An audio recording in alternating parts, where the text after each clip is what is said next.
Welcome to the Mindful Fire podcast. If you're enjoying the show, please leave a 5-star review on Apple Podcast. My dad will be so grateful. See you next time on the Mindful Fire podcast.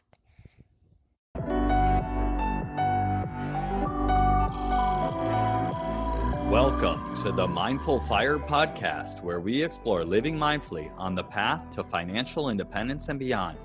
I'm your host, Adam Coelho, and I'm so glad you're here. On today's episode, I'm joined by my friend Julia Lee. Julia and I met a few years ago when a mutual friend of ours introduced us because she was interested in becoming a facilitator of the popular course Search Inside Yourself, which is an emotional intelligence course at Google, which teaches emotional intelligence through mindfulness. I'm excited to bring you this interview with Julia because she's at a point in her life where she's about to make a big move. She's about to leave Google and switch into a totally different space of sustainability. And this conversation goes into a lot of different areas, but it really points to the importance of creating sustainability within your own life, being intentional and thoughtful about how you're spending your time and figuring out what's important to you and where you want to go with your life. Julia shares some really practical tips and practices for envisioning the future that you want to live, including thinking about how you want to feel in the future and how we can start to bring those feelings and practices into our life right now. Julia and I are planning on recording another episode, maybe 5 or 6 months down the road, once she's taken this time off and started thinking about embarking on her next chapter in the sustainability space. So definitely subscribe so that you can see that future episode as well and see what Julia is up to in the future. And with that, let's dive into today's episode.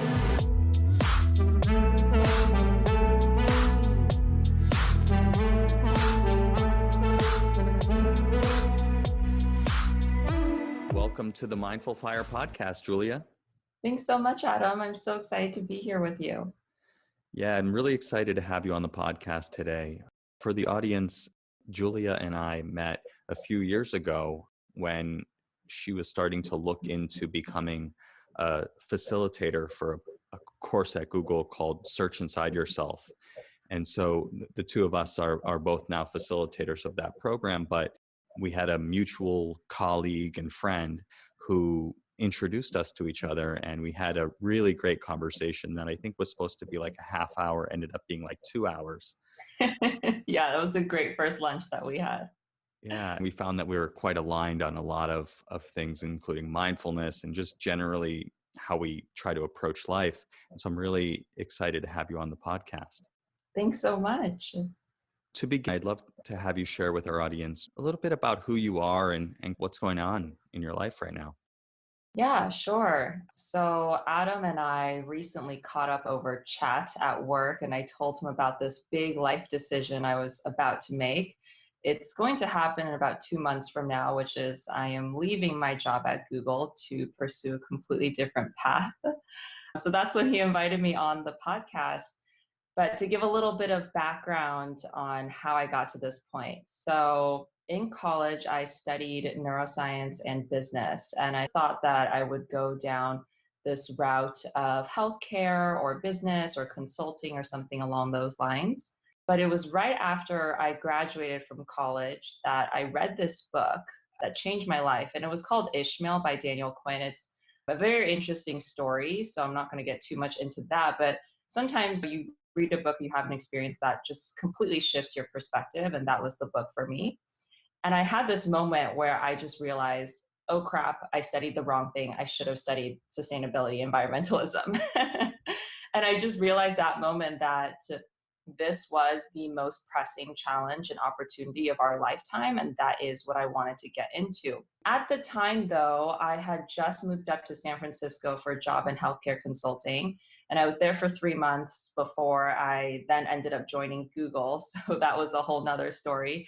But I essentially was already on this path in having a pretty standard career. I joined Google as an account strategist for the advertising team. And so I thought to myself, okay, I'll stay here for a couple years. I'll get my foot in the door at this amazing company. I'll build some experience, and then I'll take all of this experience and use it to transition into sustainability, which is what I eventually want to do. So I always looked at my time at Google as a stepping stone. And I thought I would stay there 4 years. It was this very arbitrary timeline I gave myself because that's how long it takes your first batch of stock to vest that you get when you join the company. And so ever since then, every year I've questioned, okay, is it time for me to leave Google yet? And I've been thinking this ever since about 3 years in, and now I've been there almost 6 years. So every year I would think this, and there would be periods where I would have life crisis of sorts, where you have those moments where you're like, oh my gosh, am I on the right path? Am I doing the right thing? And then I think about all the reasons I was still at Google, and I think, okay, no, it's still the right decision for me to be here right now. And it wasn't until about 3 months ago in August when I had the inkling that I think my chapter at Google is finally coming to an end, and I could feel that decision creeping up on me. And so the past couple months has been me coming to terms with that decision and figuring out what I'm going to do once I leave this company that I've been at for 6 years. It has been a very huge part of my life.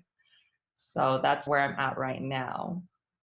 Yeah, thank you for sharing that. And I'm curious about what was it in that book, Ishmael, that really spoke to you? You don't have to go into the whole detail of the book, but maybe just give an overview of kind of what it's about and what really spoke to you that made you think, oh no, I studied the wrong thing. Yeah. Yeah. For a couple years, I was telling everyone, like all of my friends, oh my gosh, you have to read this book. So I'm happy to talk about it. The book is a story about a guy who is a little bit down on life, and he ends up meeting a gorilla, and it's a talking gorilla. And so this gorilla becomes like a mentor to this guy. Like I mentioned, it's a bit of a fantasy story, but the guy starts going back and he's engaging in these conversations with the gorilla, and the gorilla starts telling the man the history of humankind from a completely different perspective. And so essentially, we have grown up with this idea of how the world belongs to us, and this image of everything was made for mankind, and the gorilla just offered a different perspective and how mankind fits into the bigger picture. And so even though it sounds like a silly premise for a story, I think it just opened up my mind to a completely different way of looking at the world. And it made me realize how important it was that this issue of this climate crisis that we're running towards is one of perspective and how we view the world, which then leads to the way in which we engage with it and the way we treat it. And so it's this complete perspective shift that needs to happen in order if we're going to change our actions so that we can pull ourselves out of this crisis. Yeah, I think I resonate a lot with the idea that kind of act like, yeah, the world exists for us. I'm also struck by the fact that you really went into Google knowing that it was a stepping stone. Can you talk a little bit more about how that changed how you approached your time at Google, if at all? Yeah, it's funny because the entire reason that I actually wanted to join Google was because of the mindfulness program, Search Inside Yourself, that Google had. So it was never because, oh, it's a big tech company, I'll make a lot of money or something like that. And I think honestly, when I first heard about Google, I never imagined I would have a career in tech. I never thought that I would be qualified. I didn't have a background in tech. So I didn't really see myself being here where I am right now. But I found out about the Search Inside Yourself program when I was in college and I was studying neuroscience. And that's when I first got introduced to this practice of mindfulness. And this was around the time that mindfulness was really just taking off in general society, and especially within businesses as well, where they were realizing the benefits that mindfulness could bring, not just to your personal life, but also to your performance. So I was reading this article in Time magazine, and it referenced the Search Inside Yourself program at Google. And that was the first time where I was like, wow, that's so cool that there's this company out here that built this in-house 3-day at the time mindfulness program and encourages its employees to take it and really invest in their well-being like that. That's so cool that there's a company out there that matches my values in that way. And I really hope that I can work for a company like that, because I never, thought that I would actually work at Google.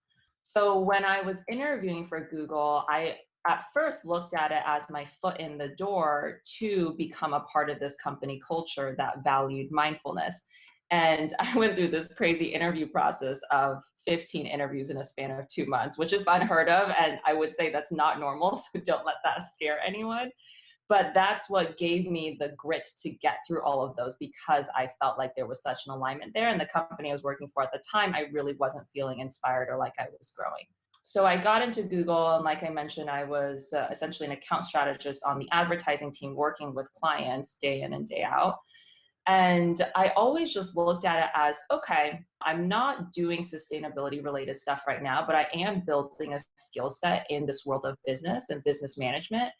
And I think I had this perception always that sustainability was going to be such a huge problem that there was going to be job opportunities in every sector of it. That it wasn't just going to be the scientists or the PhDs who were solving for it. It wasn't just going to be the politicians. There were probably going to be startup companies that were going to grow and need someone to run whatever it was. And so I think in the way that it shaped how I approach my job is I always just looked at it as, how can I learn as much as I need to learn during my time here so that I'm able to transition my skills to a completely different industry. I had a career chat with a manager, I think about last year, and I was asking her like how I could make the most out of my time at Google, how I could eventually leave.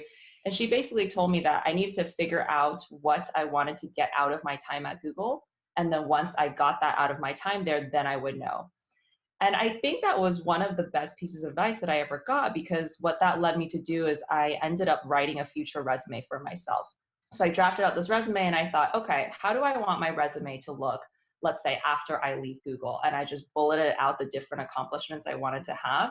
And I periodically revisited that. And on there, I wanted to have my Google business experience, but I also wanted to be able to speak to some extracurricular sustainability things that I was doing. And having all of this laid out gave me essentially checkboxes to cross off.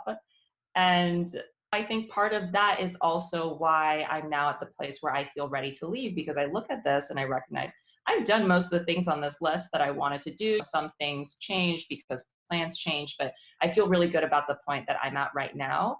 And I've also been looking at job opportunities for sustainability companies. And I think for the first time in my life, having now been in my career for 6 years, I recognize, oh, I've developed the skills where I might be able to do some of these jobs. Like I was looking at this position for this startup company, and they're making lab grown meat, which is fascinating. I don't think that's exactly what I want to work for, but they had this position for head of strategic partnerships. And right now I work in channel partnerships, so third-party partners to Google that then service hundreds or thousands of our end clients. And from my work on this team, I looked at that role and I was like, wow, I could probably do this. And I've never felt that way before. So that's been really exciting. Yeah, that's really interesting. And I'll just say that the way that you're talking is amazing. You're killing it. Just Great. very clear, very concise, very authentic. So just wanted to let you know. Thank you. I wasn't sure. It's great. Yeah, it's really interesting to hear that perspective, because I've always been impressed when people know what their intention is for how they're approaching a particular job or opportunity or whatever. There was another guy that I worked with in OPG, and he was only at Google for a year and a half or 2 years or something. And I was like, hey man, like, why are you leaving? And he's, I got what I came for. So impressive. It's very inspiring. Yeah. And it's funny that you say that, because I don't necessarily put myself in that boat. And it takes other people to remind me of that, because sometimes I'll have career chats, with my manager or various mentors, and they always tell me, you're already ahead of the curve because you know exactly where you want to go. Like you already have this direction. And I'm like, yeah, I have this North Star, but it's such a big industry and I don't actually know what I want to do once I get into it. And it's funny because now that it's no longer the end goal of sustainability, because I'm actively taking steps to close this chapter at Google and then open that next chapter into sustainability, there's an anxiety that creeps in where I think, oh my God, but now I don't know what I want to do within sustainability and I feel completely lost. And so there's always that level of uncertainty, right? No matter how much it seems like from an outside perspective that someone is very aware of where they want to go. But I do appreciate you saying that, and it's helpful to be reminded of that from a friend.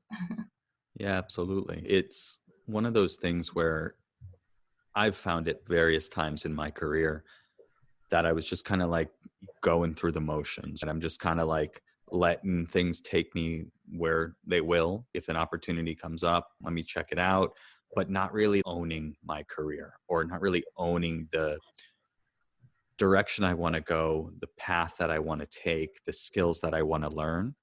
It's Hmm. just kind of, oh, this is great. This is fine. And it's easy when things are comfortable and fine to just keep doing them. Yeah. But I think it takes some self-awareness to step back and say, okay, this might be great, but like, where am I trying to go? How aligned am I with my values on a day-to-day basis? And can I make some tweaks? Can I make some adjustments that get me more down that path, either in this existing role or in a new opportunity? And so that's definitely something that's top of mind for me right now. Yeah. Yeah. It's hard to say no to things too, is one thing to recognize is when people are throwing opportunities at us, and especially if they're great opportunities and there's something that you're going to learn from, I think sometimes it's okay just to go with the flow too and just say yes to what comes because you don't really know what's on the other side of that door. So there's that sense of curiosity, it seems, just to say, okay, let's see what happens. Yeah. And one thing you mentioned was this idea of writing a future resume. Are there any other exercises or conversations that you could recommend people have to think about this question of where am I trying to go, and am I aligning myself with the right path? Yeah, I love this question because it gives me an opportunity to talk about this exercise we do in Search Inside Yourself, which I'm sure you very well, maybe your listeners don't.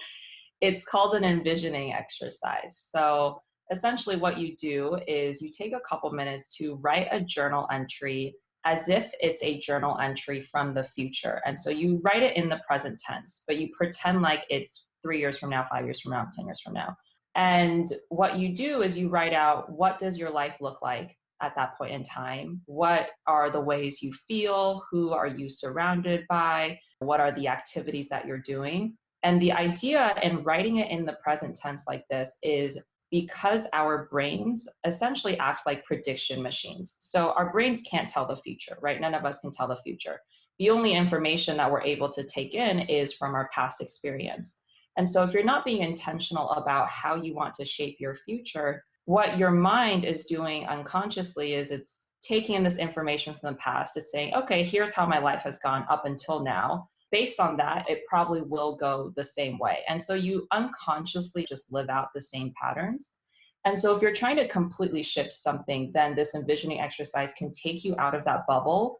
And the ask also is just to dream big. What's the prompt? It's If everything in my life meets or exceeds my most optimistic expectations, what will my life be like in 5 years?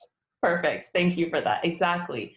And the idea was not if I win the lottery, then what happens, but it's things within your control. And so when you allow yourself to dream really big like that, you allow these other opportunities, these other ideas to come in. And then when you put them down to paper, it almost tricks your brain into thinking, hey, maybe that is possible.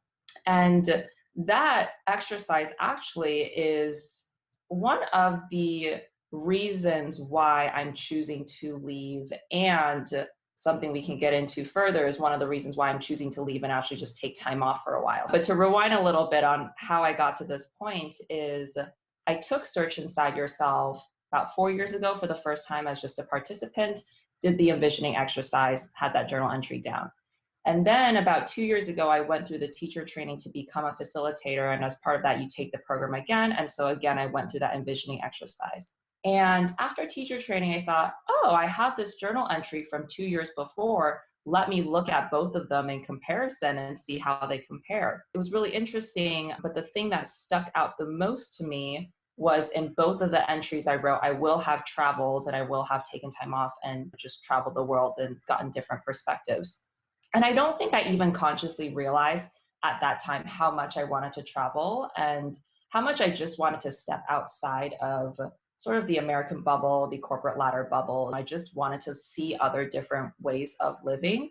If you had talked to me, let's say a year ago before coronavirus and all of this crazy stuff happened and our world got to turn completely upside down, My original plan is that I was going to stay at Google until September 2021. Then I was going to take a year off and travel the world, live in different places for a month at a time.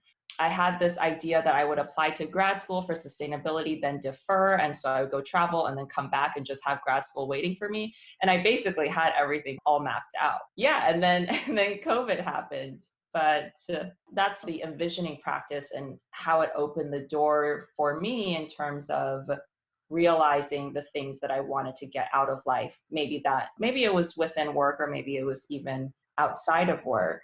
But I very recently did an envisioning practice again for myself, because I know I'm taking this time off, and that's what I realized I wanted. But I also really wanted to be intentional about what I was doing during my time off, because it's going to require a huge mindset shift. The structure in which I'm living my day to day right now, working at 9 to 5 and a normal job, is going to be very different when I have complete control over my schedule. And I've been daydreaming a lot about my life, what it'll look like when I'm not working. And so I just wanted to have a reminder of that. So I wrote out again for myself just a one pager of how I'm going to feel on a day-to-day basis, like what my rhythms are going to look like, what kind of activities I'm going to engage in, and also what I want outside of that time off. So I think that envisioning practice has been really powerful. Yeah, do you mind sharing a little bit about that one pager, how you're thinking about that time off? And we can get more into that, but just love to hear your thoughts on how you're thinking of approaching that. I actually have my journal right here.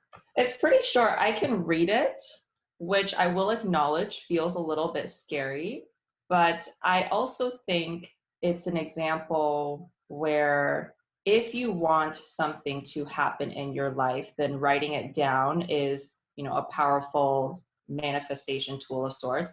Talking to other people about it is. And I think reading it out loud maybe is another way of doing so. Before I do, I want to tell you just a little bit about my thought process here. I wrote mostly about how I want to feel during my time off, because I think when you have a goal in mind, like when you want to accomplish something in your life, it's not really about that end goal. So for me, it's not just about quitting Google, but it's how do I want to feel as a result of that goal?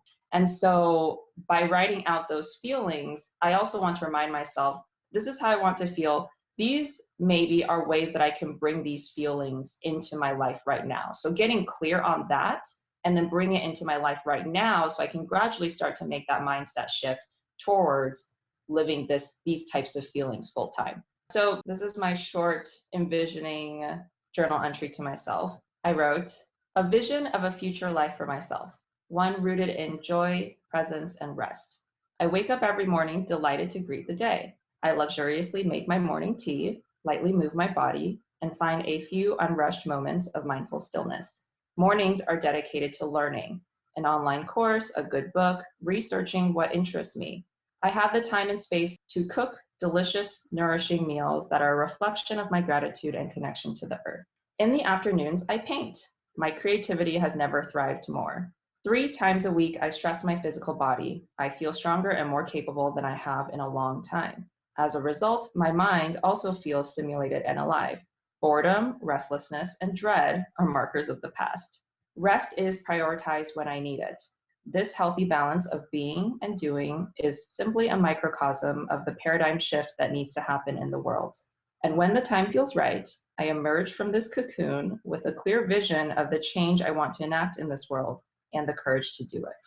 And so that's my little vision for myself, because this time off for me is also a time for me to reflect on the next step I want to take in my sustainability journey. And the reason I'm taking this time off is because I recognize that I couldn't just rush into it, and I didn't think it would be of best service to myself, because that's how I ended up here. We are told, go to school, get good grades, go to a good college, study a good major, go get a job, climb the corporate ladder. And it was at one point during that hamster wheel that I realized, oh no, I studied the wrong thing. And so I don't want to be in that position again. I don't want to not take that time for reflection and then recognize that I wish I'd done something differently. So I really want to take this time for reflection so that I can move forward in my path in sustainability with a clear idea of, okay, how do I want to engage in this huge, complex, massive space with a ton of new opportunity opening up. Like, we don't know what is going to come out of it. Yeah. So I just love to say thank you so much for sharing that. Could potentially be vulnerable, but I do agree that it's powerful to put down on paper what you want from your life. And as you said, it's even more powerful to share it with others. And perhaps it's even the most powerful when you share it on a podcast that a bunch of people are going I'll cross my fingers for that. to. I'd love to hear more about your thoughts on why it's so important to focus on how you want to feel during this time rather than the outcome that you want to get from doing this. Theoretically, you want to know exactly which direction you want to go in the sustainability space as you embark on this new chapter of your life. But instead, in your envisioning, it was more about taking this time off and focusing on how you want to feel. And so just would love to hear your thoughts on why you focused on that and left the outcome just as something that will happen as a result of focusing and getting yourself in the feeling state that you want to feel. Yeah, that's a great question. I think it's because every goal that we have just as human beings, I think we have this goal because we eventually, at the end of the day, want to feel peaceful, happy, and safe.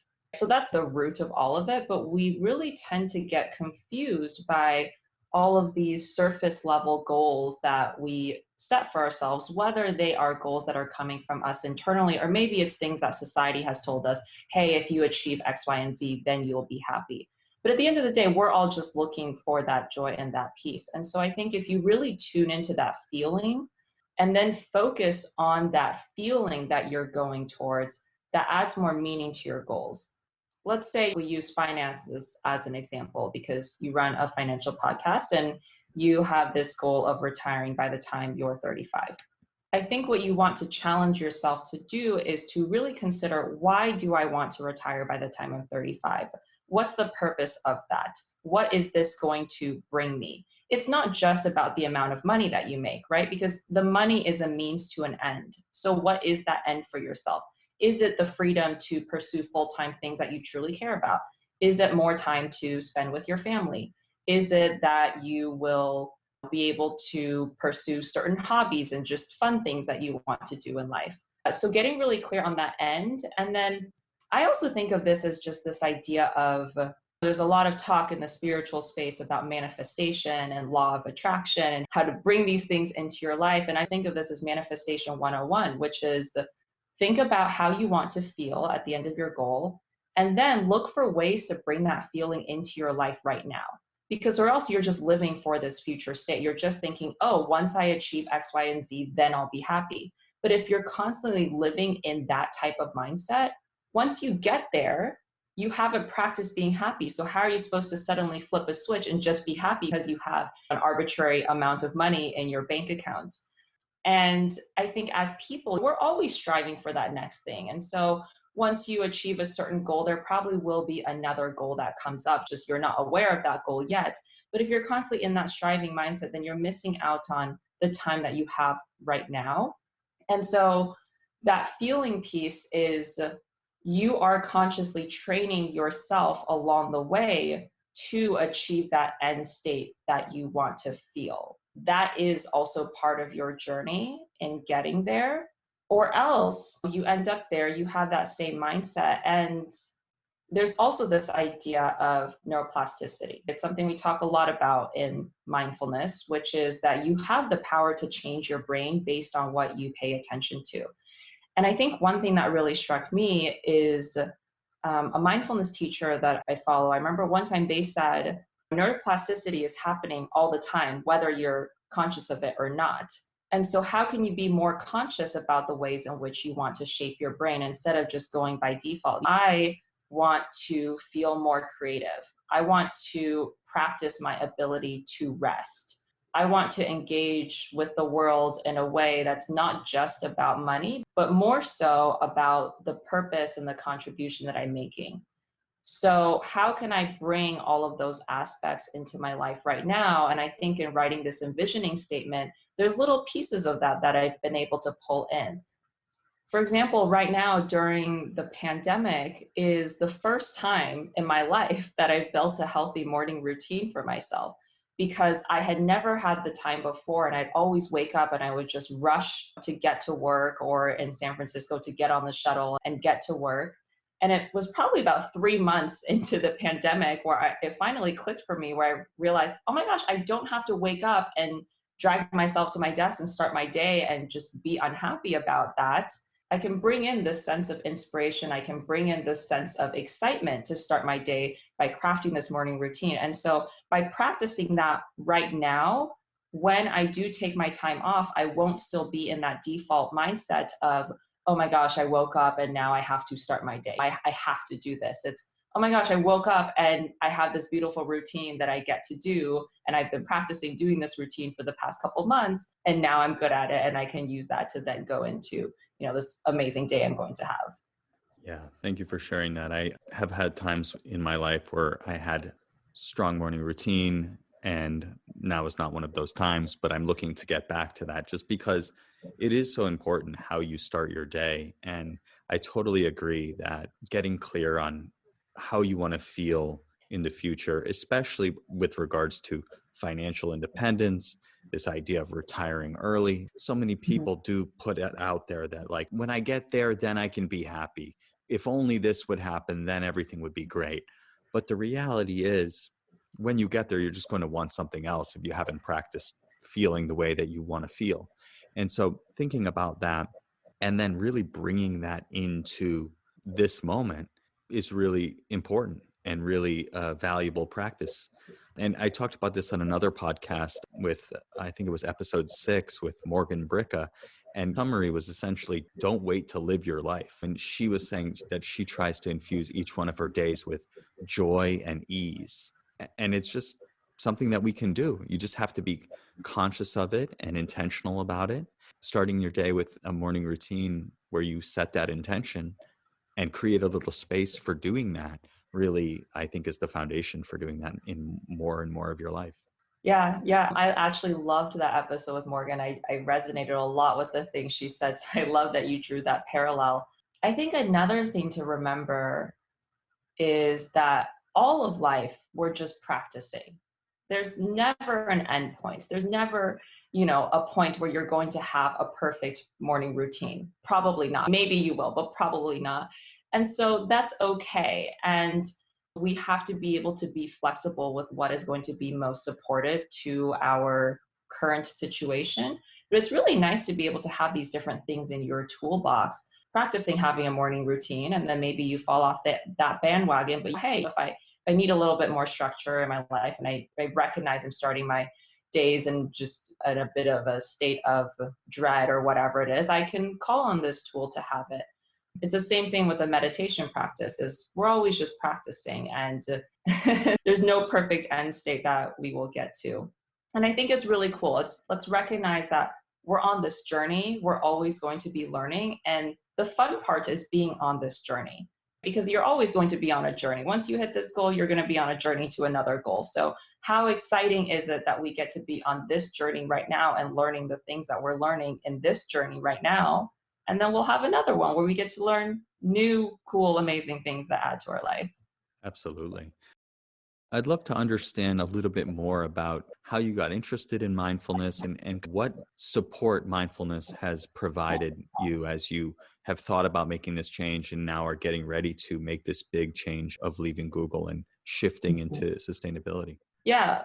Funny story about mindfulness is it was also a book that opened the doors to mindfulness for me. And that book was The Power of Now by Eckhart Tolle. And I read that book in college, and I think it was just the first time that it made me realize there was a different option than the monkey mind we're so used to, which is always worrying about the future, ruminating on the past. And this concept of, hey, if we can just be present in this moment, wow, there's so much peace here and there's so much spaciousness. And that book was life-changing for me, and that's what led me down this path of search inside yourself in Google and all of that. But I've definitely been leaning heavily on my mindfulness practice during this transition that I'm making, because it allows me a better way of relating to a lot of the more difficult emotions that I'm experiencing. And I've also been going through coaching. I realized I was going to make this decision, my mindfulness practice helped me notice that there were a lot of difficult and challenging thoughts that were arising as part of it. So deep down, I really wanted to leave Google and I wanted to transition to sustainability.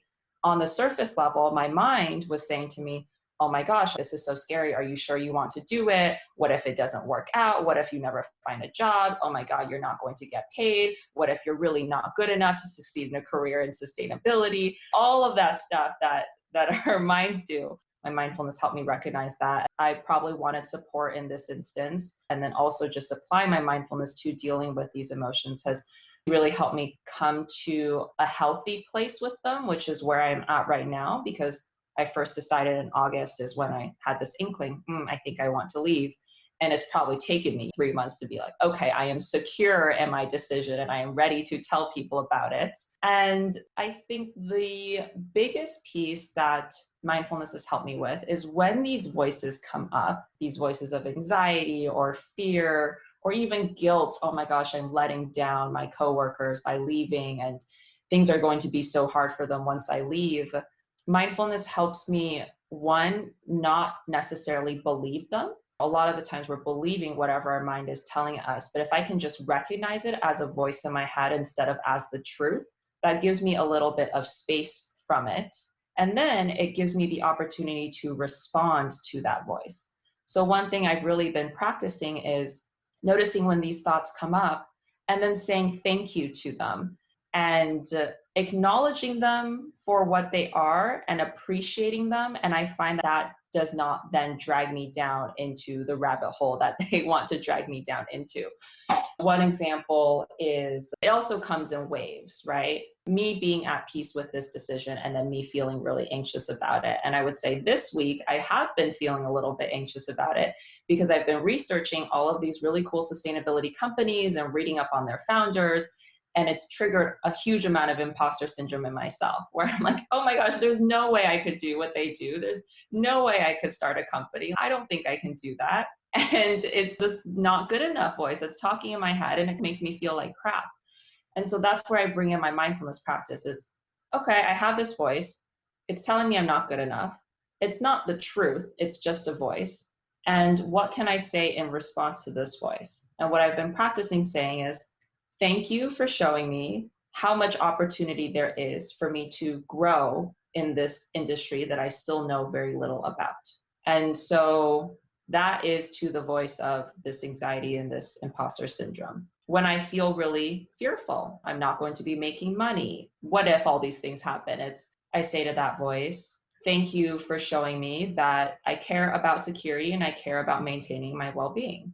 And this voice of guilt, oh, I'm going to leave my team and now everyone else is going to have so much responsibility because I'm not there and their well-being is going to suffer. And I say to that voice, thank you for showing me that I care about being a good teammate and I genuinely care about the well-being of the people that I work with. And so that's been really helpful. And that's something that I've learned from coaching. Mindfulness has also helped me, like I said, recognize when I want to get support for these things that feel challenging to deal with by myself, because none of us can get through life alone as much as we might want to think that we can. Yeah, and it gives us a different perspective. Yeah, thank you for sharing that. And those examples, especially, I think those are really useful because we all have this voice inside of our head that is doubting us or criticizing us or whatever it may be. It's different flavors for different people, but just the idea of acknowledging it, thanking it for trying to keep you safe in one way or another, or trying to point things out. And it's just a nice reframing that you're doing for that. So thank you for sharing that. Yeah, and the other piece to remind yourself of is that if you are going to continue learning and growing as a person, you are always going to come up against these walls. And that it's never going to be, oh, once I hit a certain spot, I'm going to feel completely secure in my skill set and my worth and all of this. We're always going to come up against it. So mindfulness also helps me recognize that this is part of my journey. I'm feeling this way because I am about to make a huge shift in my life and jump into an incredible opportunity for myself. And that's part of this journey. And like how cool it is that I get to practice dealing with these demons that I have, that everyone has. Yeah. So I'd love to shift gears a little bit into the idea of sustainability. Obviously, you've thought a lot about sustainability, but I'd love for you to just share how you see personal sustainability and environmental sustainability as similar or different? Yeah, it's something I thought a lot about in about Q3 of this year, if I'm going to put it in work speak, quarter 3. And the reason I say that is because I write a sustainability newsletter at work. It's a biweekly newsletter. It's something that I launched last year. And a lot of the concepts that I'm talking about here, they've gone into my ability to launch this newsletter and getting over the fears around that, imposter syndrome, whatever. But I've been writing this newsletter for about a year. And then in July, I remember it was the 4th of July weekend. And I just thought, oh, I'll skip a week. I don't really feel like writing it this week. And then the next, week came around and I was like, oh, I don't feel like I can do this right now. And then weeks turned into months. And basically, I just completely stopped writing this newsletter. Like it was just like I Irish goodbye to everyone. And there was this sense of guilt where I really was like, oh my gosh, I'm such a bad sustainability person. I can't even keep up with my own newsletter. Do I really even care about sustainability if I can't even do this? And all those voices, and that was going on in my head. But at the same time, there was just a lot happening in the world. We were going through the global pandemic, and there was so much systemic racism that was coming to light. And people were being made aware of it, and there was so much tension and just this really difficult energy to deal with that was happening in the world. It felt like to me that all of society was doing its shadow work at the same time, but not by choice. And there was a lot to reckon with. So I was just feeling, honestly, very emotionally exhausted, and I wasn't feeling inspired to care about sustainability because it felt like there were more pressing issues that I needed to educate myself on and other ways that I needed to engage with the world.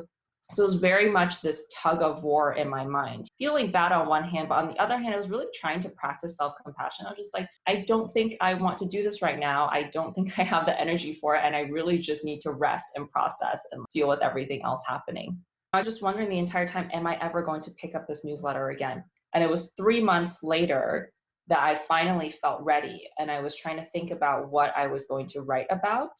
And I decided to just write about this idea of personal sustainability that I had been reflecting on. So teasing apart my thoughts on why I stopped writing it and what was leading me to coming back to write it. And I wrote an episode called It's Okay to Rest. And the idea that I was really noodling on was essentially the climate crisis that we're in right now is a result of this system that we have built. And this system operates on a false belief that our world is full of infinite resources, that we can continue growing, we can continue extracting, we can continue doing more and more forever into infinity. And we know that's just not possible. From a completely rational perspective, our resources are finite, right? That is what has gotten us into the problem that we're in the first place. Now, if we are going to then transition that into the idea of how we expect ourselves to operate, I think we also live in that type of mindset. In this very capitalistic culture that we're in, we think we have to be efficient and productive all the time, and we have to continue doing this forever, and our sense of worth is based on how much we're contributing to this society. So there are parallels between how we treat ourselves and how we treat the planet. But the thing is that we know inherently that we are cyclical creatures, that we need sleep, that we need rest. We know the importance of taking time out. I think that's why mindfulness has taken off so much in the past couple of years, because we recognize there's a lot of value to be gained out of taking that break. And we come back a lot more refreshed than we were before. And we also know scientifically, if we don't sleep, we die. So it's the same idea with the planet, is if we don't let the planet sleep and we don't let the planet rest, that's how we got to where we are right now. So if we're going to tie this then together between environmental sustainability and personal sustainability, we all know this idea of you can't fill others' cups before you fill your own, and treat others the way that you want to be treated. And you have to take care of yourself and be the best version of yourself if you're going to be of service to other people and to the world. And so if we are going to completely change our mindset around how we expect the world to operate, which we know we have to do, we have to rewrite the story of our economy and what we think is valuable. we have to rewrite that story in our personal lives first. We have to be able to understand and honor the fact that we need to rest in our lives and give ourselves permission to do that if we are to give our planet the permission to take breaks and to rejuvenate and to restore her natural resources. Even to me right now with this pandemic, it feels like we are in this forced time out by Mother Earth. She's saying, you guys have done enough bad stuff. Like, you need to sit in timeout. And even just being in this timeout for a period of a couple months, we were seeing these headlines, right, of the skies clearing, of animals returning to certain areas. There was a little bit of fake news around it, but there was some restoration that was happening in different areas of the world and in parts of the ocean just from the decrease in human activity. So it speaks to the huge potential there is for the earth to rejuvenate herself, but it won't be able to do that if we continue pushing on her resources in the same way that we do that to ourselves, where we continue pushing, and it leads to burnout and it leads to all of that other stuff. So in that envisioning little journal entry, I wrote myself, me giving myself the permission to take a time out and take that sabbatical. I want that to be a microcosm and a reflection of the type of relationship that I hope we can learn to have with our planet.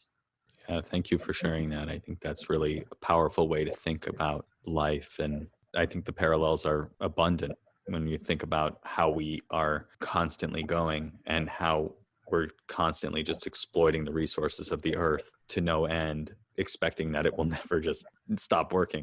Because we see that in our life and in the world.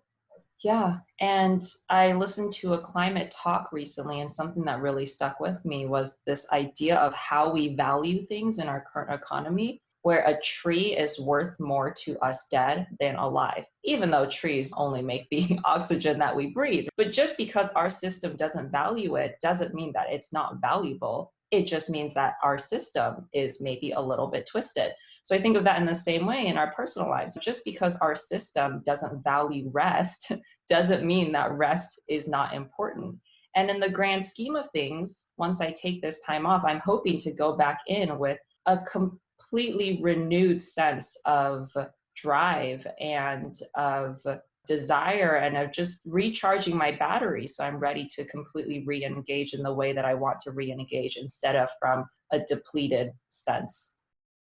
Yeah, can you tell me a little bit more about the idea of giving yourself permission to take this 3 month sabbatical, this 3 months of rest and rejuvenation, and just how you're thinking about that? Yeah, I say permission a lot because I think we live in this world that does not give us permission. And so you have to practice giving yourself permission. And again, that's where mindfulness comes in, is teasing apart what do you want and what is truly important to you and what the world tells you you should want and tells you what should make you happy. Part of that is just as simple as, hey, I feel I want to take a Friday off this week because I need a mental health break. And I did that a few times at the beginning of quarantine because we were all just locked in our houses and no one was going anywhere. And it was just the same old. And I was like, no, I just need a day off. I need an extra 3-day weekend.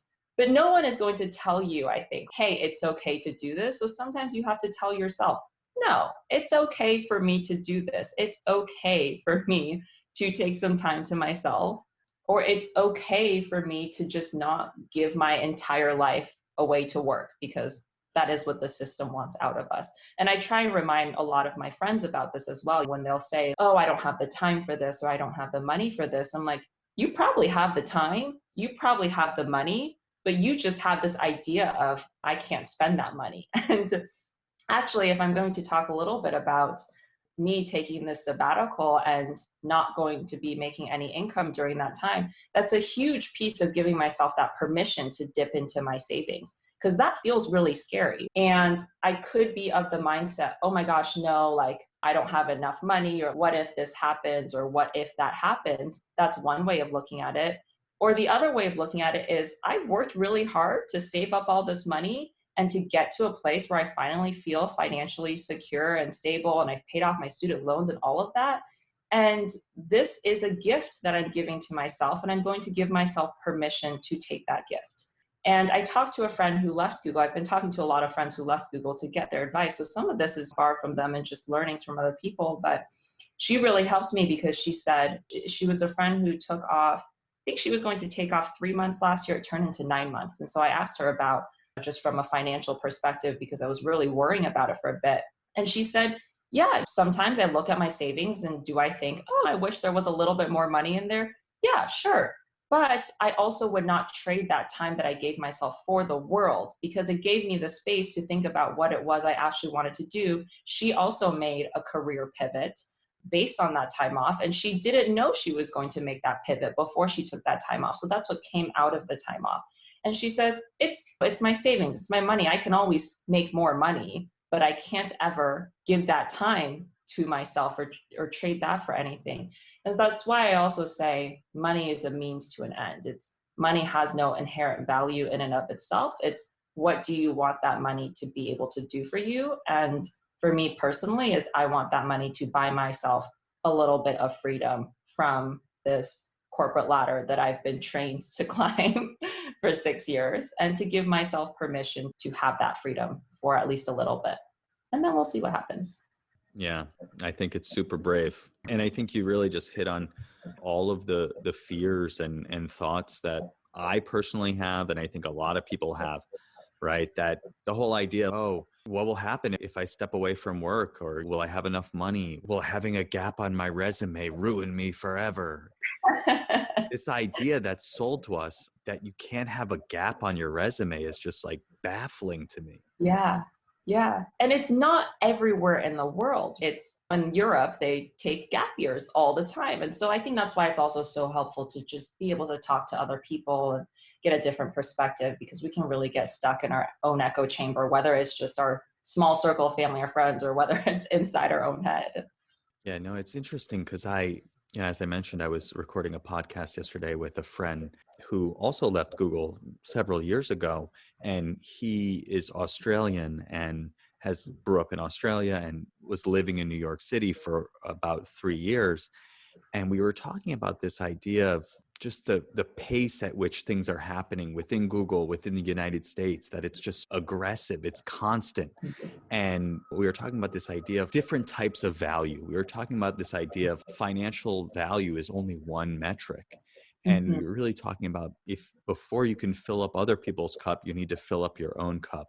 And really the best way to make an impact in the world is to make sure that your immediate local environment, yourself, your family, your friends are taken care of in a good place, instead of just looking out like, oh, I'm going to go save the world. It's why don't you save yourself first? And it's so easy I get so caught up in that. And in that episode, I talk a lot about the podcast as a good and a bad thing in terms of my approach to doing that.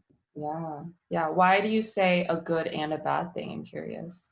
Yeah, I think it's really around the pressure that I put on myself to produce the podcast. It's probably similar to the pressure that you were feeling to produce the newsletter. You've committed to some timetable and then find that I'm constantly just like running right up against the deadline, right? Like I'm putting out an episode next Tuesday. Is that episode ready?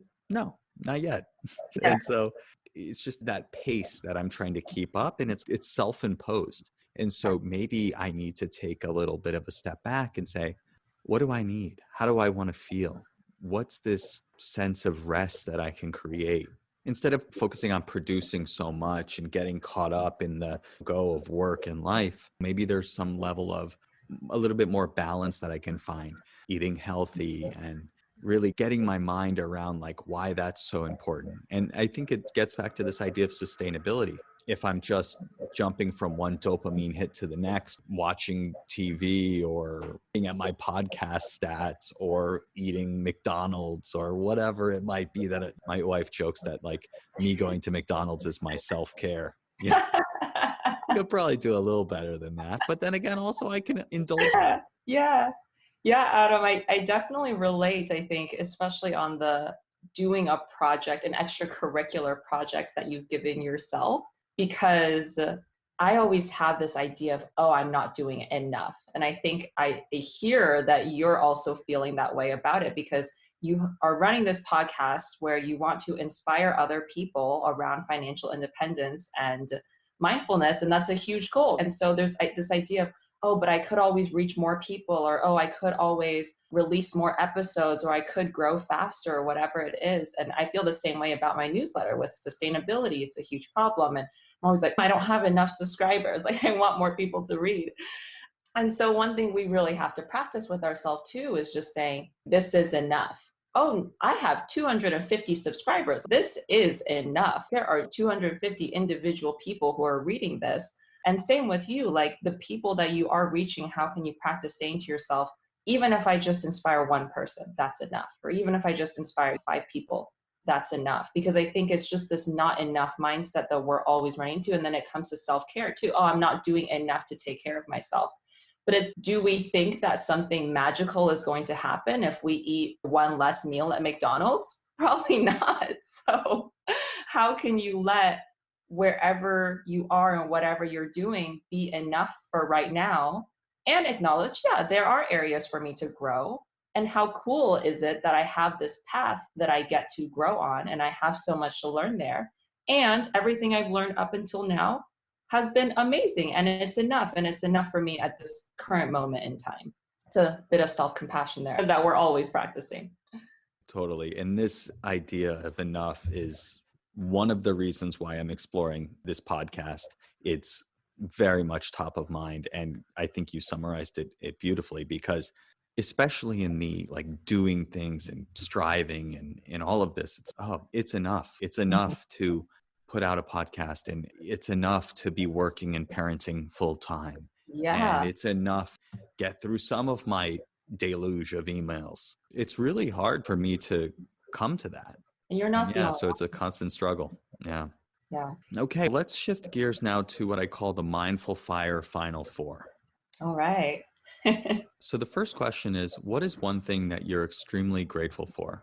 I'm extremely grateful for the time that I've had at Google. I think because I am coming up on the end of this chapter. And when I tap into that gratitude, it allows me to live each day while I'm still here with so much more presence. So it's not just, oh my gosh, I'm so excited to leave. I can't wait until I leave. And then let's say I leave and I'm like, oh no, I've left and now I don't have all these amazing resources I had, and there's that sense of regret. So I don't want to have that. So I really just want to tap into that gratitude. And I'm so grateful for everything I've learned. I'm so grateful that I had this stepping stone. So grateful for all the connections that I made and the opportunities that I've gotten to develop myself in ways that are not just tied to my job description. I've been able to do the sustainability stuff. I've been able to do the mindfulness stuff all through Google, and it's been really incredible. And I think I will always be able to look back on this time in my life with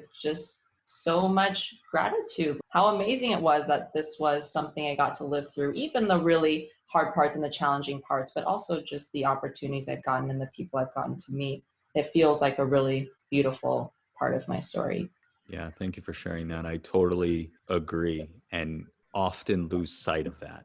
It makes it easier for the days when you're like, oh, I really don't want to do all of this, or the assignments that don't feel inspiring. But when you put it all in the big picture, and I also ask this question to myself a lot is, oh, when I'm on my deathbed, I will have been proud of myself to have been brave enough to leave Google to do this other thing. But also so much gratitude for Google being part of that bigger picture. It's interesting that you say that you are bringing in gratitude into how you approach each day of the time that you have left at Google. So I just passed 10 years at Google, and I've thought about thank you.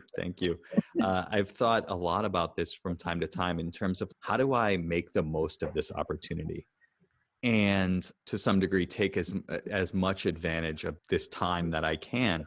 And I think that while I'm feeling a little bit burnt out with everything going on in 2020, I think looking towards the idea of retiring from Google at some point in the next handful of years, how can I make the most of this opportunity that right now? How can I approach each day with a sense of gratitude, with a sense of living in alignment with my values, Hmm. even if everything that I'm doing isn't perfectly aligned, but how can I make the most of the opportunity that I have right now? Yeah, and you see how it fits into your bigger pictures. You have your North Star and you see how Google fits into that. If it doesn't anymore, then you would make a change. And so for me, for the longest time, it did fit into that. And then now I'm recognizing it doesn't anymore because I'm progressing now further in a direction I don't want to go. So I have so much gratitude for where it's gotten me to.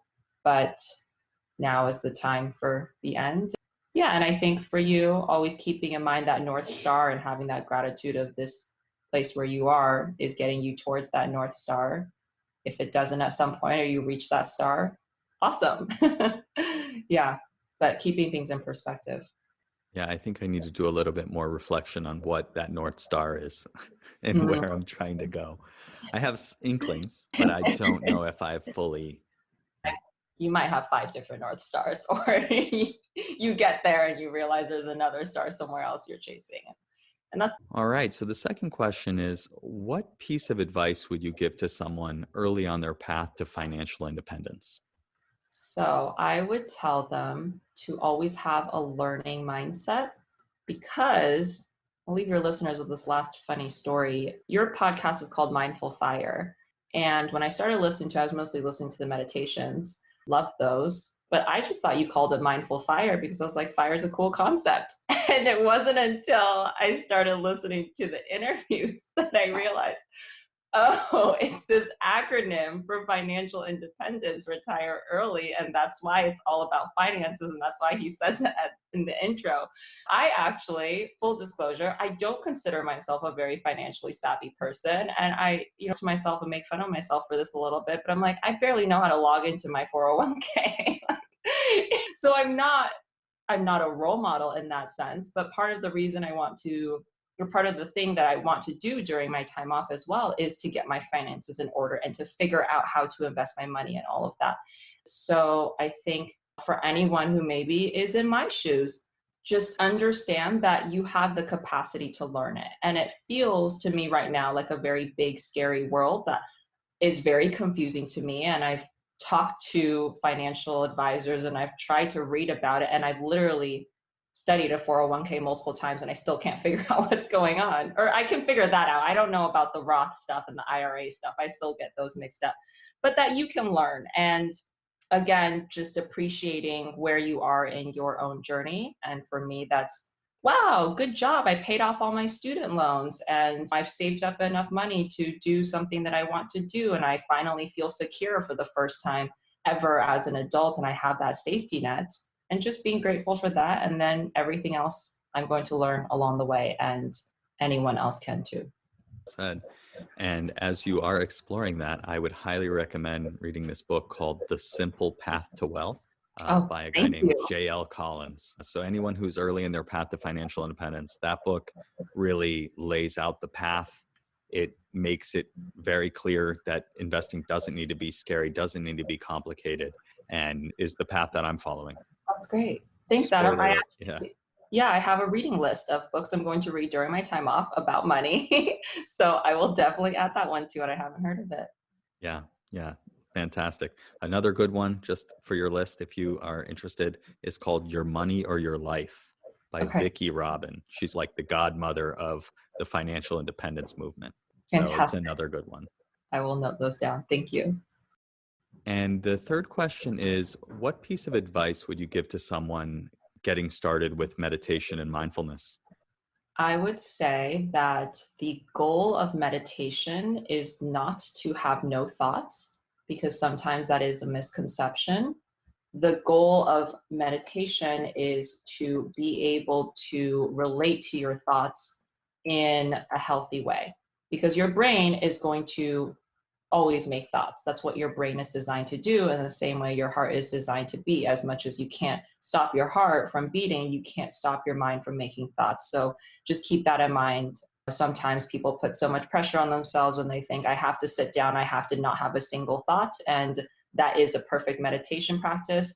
I've been meditating now for like 8 years. And that is not how my meditations look. Is my mind is a whirlwind up there most of the time. But what it will help you do is just to get a little bit of spaciousness from them and recognize that you are not your thoughts and you don't have to believe all of your thoughts, but that you can leverage them and use them in a way that best services you instead of being a victim to them.